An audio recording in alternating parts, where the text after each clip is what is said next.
Hey you guys, welcome back to another Coin Shop Finds video. I went to the coin shop yesterday and I just went through the bargain bin and I was able to find some pretty cool stuff at pretty reasonable prices, I thought. I got out of there with I think 10 or 12 coins and paid about 150 bucks altogether for all of these. And I thought it was a pretty good deal, especially. We'll start off here with this 1847 large cent. I always love looking for these large cents and the half cents and all the old copper coins. And I think they're really cool. And they're actually very hard to come by in like really nice grades. And they're especially hard to come by red. And these aren't in nice grades or red, but it's always very interesting for me to see what type of different stuff I can find. And, you can see I paid $5 for this. For me, that's just a no-brainer. It's just a little bit of damage on the obverse here. You could see the face has a little bit of scratching on it, a little bit of a gouge there, but it's got really nice detail. And I mean, for $5, I think it's a good buy. Here's another one that I paid $5 for. This is a 1840 large cent. This one's a lot darker than the last one, but the details are all there. If you really focus in and concentrate on the coin, you could see all of the design features are there. They're just all the same dark, really dark brown, almost black in color. But for $5, again, I thought it was a good buy. It is an 1840 large cent that is all there. So I picked that up. I was happy with that. And then we got an 1803 large cent. And this I was really happy to find. 1803. You're getting very early into the U.S. Mint's history here. And you can make out the date. And you can make out Lady Liberty there. And the Liberty on the top of the obverse, you can read. So for an 1803 large cent, although it is extremely worn, you can make out all of the words and basically all the design features. And it's nice because usually it's going to be holed, or it's going to be all gouged up. And like I said, although it is extremely worn, I don't have a problem with adding this coin to my collection. I think it's pleasing for as worn as it is, to be an 1803 large cent. I think it's pleasing. And for $15, for me, this is just a good amount of bang for the buck. So I was happy to add this to the collection. And I think, let's see, 1803, how many survivors? There's an estimated 2,500 survivors in all grades from the research that I was able to do for the 1803 large cent. So, for $15, you're able to pick up a coin. There's only about 2,500 of these estimated to have survived and to exist in all grades. So, and in mint state, I think they're estimating 15 examples. It just shows you how rare some of these coins are. They're in actual high, nice grades. So here's a 1816 large cent. This is another one that I was just really happy with.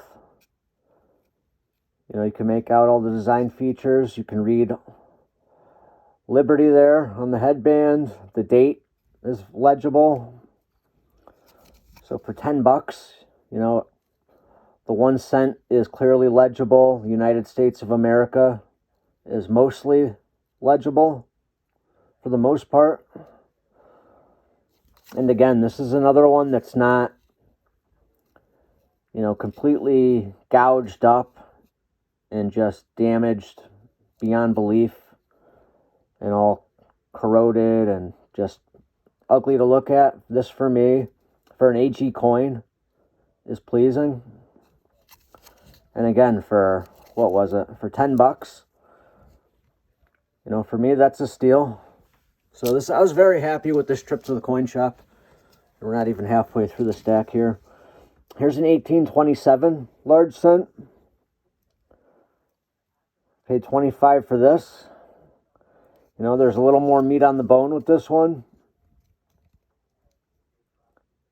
And I don't think, you know, this is one that probably would straight grade if you sent it in. Not that I'm planning to, but, you know, I think that's why this coin was worth spending the 25 for me. It's a little more expensive than the other ones. But this one's, you know, besides the fact that it's worn, you know, there's nothing else. Not that being worn is being anything wrong with it, but there's nothing wrong with it as far as, you know, any obvious corrosion or damage or harsh cleaning. It's just a really nice large cent, 1827. So I absolutely love finding stuff like this at the coin shop, especially in the bargain bin. So that was very cool, I thought. Here's something that I don't have that I was pretty happy to see and grab, is a half cent. I don't have any half cents at all until now. So here's an 1809 half cent. And this one is corroded pretty severely. You can see there's quite a bit of damage to the coin. But, you know, I've seen a lot worse. And for 15 bucks, I thought that was a good deal. You can make everything out. The date is crisp. You know, all the stars, all the letters in Liberty, basically, except for the L, which is a little bit of a damaged spot there. But everything's all there. The reverse is actually very nice. You know, all the letters are crisp and easy to read. So I was very happy to find this. The first half cent that I have. First and only. And for 15 bucks, I thought that was pretty cool. There's a lot of cool, inexpensive old copper pieces. So here's an 1801 large cent. Now this one's got some damage to it, and it does appear to be holed. Small hole on the top of the obverse there that's been filled in with something. But I mean, an 1801 large cent. I paid 25 for this. And the reverse, not much there on the reverse. You know, everything's pretty much worn right off. You could make a little bit of America out, and a couple of the design features are popping through there. But very worn, very hard to see much of anything. But I think there's enough there. And you know what, for 25 bucks, I don't know what these sell for. I did after I got out of there, I went and looked some of the stuff up. You know, just because a lot of times you go to the coin shop and it's busy, and there's only one bargain bin, and sometimes there's other people waiting. So you don't want to sit there for hours on end and check everything. I just kind of buy off if it speaks to me, if I think it's cool, if I think it's worth the price that's written down on the 2x2, then I just make kind of like a, you know, off of a gut feeling, whether that's worth the money to me or not. And for me, I thought this was worth it. 1801 large cent for 25 bucks. And I've looked up on eBay the sold listings, and in worse condition than this, they're selling for well over 25. So, not that I necessarily needed that, to justify this purchase for me. But they do sell for quite a bit higher than this in even worse condition, in my opinion. So, I think this is a good buy. And it's cool to have an 1801 large cent. I didn't have one before this. So for not crazy money, I was able to add a lot of old copper to my collection. This I grabbed just because it was $3.95. This is 90% silver here. And at $3.95, that's about around $55 an ounce. So this is something that's probably just been in there for a little while, or the coin shop owner was just tossing it in as like a, just something cool to toss into the customers, get a little bit of a deal. But I grabbed that just because it's well under melt. I love my seated Liberty stuff, so I grabbed this dime for $8. I thought, there's just enough there to justify paying $8 for this. So I was happy to grab that. This is one of the, I was actually happy with a lot of the stuff in this little lot. But this is one of the ones I was really happy with. It's a nice AU Indian head cent. Not a rare key date or anything, but, it's just got really nice cartwheel luster. And it's just a nice AU Indian head cent that I thought was really cool. So for $10, I grabbed this. A lot of shops are charging $1 for an Indian head cent, and for ones that are in really, really rough condition. So I thought it was worth it to grab this. Has quite a bit of luster to it. Certainly an AU coin. It's a 1900 Indian head cent. And I was happy to grab that for 10. And then here's an 1856 half dime. All the details there. Full Liberty, full shield. The dates all intact. It's got